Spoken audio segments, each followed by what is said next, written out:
வணக்கம். இந்த வீடியோவில் சற்று முன் 6% சம்பள உயர்வுடன் ரூபாய் 69,000 சம்பளம் அரசு ஊழியர்களுக்கு மகிழ்ச்சியான செய்தி சார்ந்து பார்க்கலாம். இந்த வீடியோவை தொடர்ந்து பார்க்குறதுக்கு முன்னாடி நம்ம சேனலை இதுவரைக்கும் சப்ஸ்கிரைப் பண்ணாதவங்க இந்த வீடியோக்கு கீழே இருக்க ரெட் கலர் சப்ஸ்கிரைப் பட்டன் அழுத்தி சப்ஸ்கிரைப் பண்ணிக்கோங்க. 8வது ஊதிய குழுவை முன்னிட்டு மத்திய அரசு ஊழியர்களுக்கு பெரிய மாற்றங்கள் வர உள்ளதா என்ற எதிர்பார்ப்பு அதிகரித்திருக்கிறது. சமீபத்தில் NCJCM முன்வைத்த பரிந்துரைகள் வெளியாகியுள்ள நிலையில் அவை அமல்படுத்தப்பட்டால் சம்பள அமைப்பில் பெரிய மாற்றங்கள் ஏற்படும் என்று கூறப்பட்டு வருகிறது. இதில் குறிப்பாக குறைந்தபட்ச அடிப்படை மாத சம்பளம் ரூபாய் 18,000 69,000 ரூபாயாக உயர்த்தப்பட வேண்டும் என்பது முக்கிய கோரிக்கை. இதற்காக ஃபிட்மென்ட் ஃபேக்டரை 3.83 உயர்த்த வேண்டும் என்று பரிந்துரைக்கப்பட்டிருக்கிறது. அதனுடன் ஆண்டுதோறும் 6% சம்பள உயர்வும் வழங்கப்பட வேண்டும் என்றும் கூறப்பட்டுள்ளது. 2026 ஜனவரி 1 முதல் இந்த மாற்றங்கள் அமல்படுத்தப்பட வேண்டும் என்றும் எந்த தாமதமும் இல்லாமல் நடைமுறைப்படுத்தப்பட வேண்டும் என்றும் வலியுறுத்தப்பட்டிருக்கிறது. இந்த பரிந்துரைகள் செயல்படுத்தப்பட்டால் தற்போதைய 18 லெவல் பே மேட்ரிக்ஸ் அமைப்பு 7 லெவலாக எளிமைப்படுத்தப்படலாம். இதனால் குறைந்த நிலையில் அதிக ஆரம்ப சம்பளம் கிடைக்கும் வகையில் புதிய கட்டமைப்பு உருவாகும்.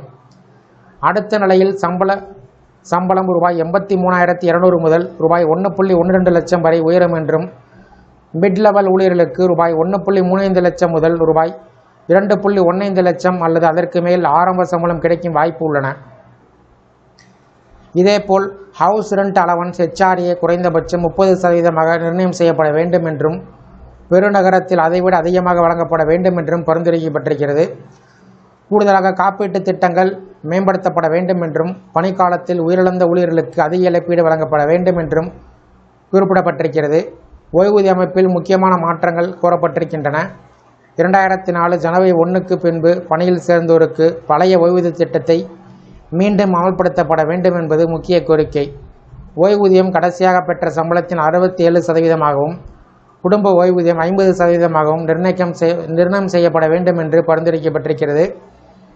மேலும் ஒவ்வொரு 5 ஆண்டுகளுக்கும் ஓய்வூதியத்தை மறுஆய்வு செய்ய வேண்டும் என்றும் 30 ஆண்டுகள் சேவைகளுக்கு குறைந்தது 5 பதவி உயர்வுகள் அல்லது நிதி மேம்பாடு வழங்கப்பட வேண்டும் என்று கூறப்பட்டிருக்கிறது.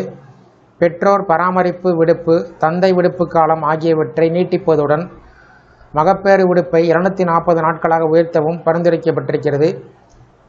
இவ்வாறான அனைத்து பரிந்துரையும் தற்போது ஆய்வில் உள்ள முக்கிய ஆவணங்களாக கருதப்படுகின்றன. முன்னாள் உச்சநீதிமன்ற நீதிபதி தலைமையில் அமைக்கப்பட்ட குழு 18 மாதத்தில் தனது அறிக்கையினை சமர்ப்பிக்க உள்ளன.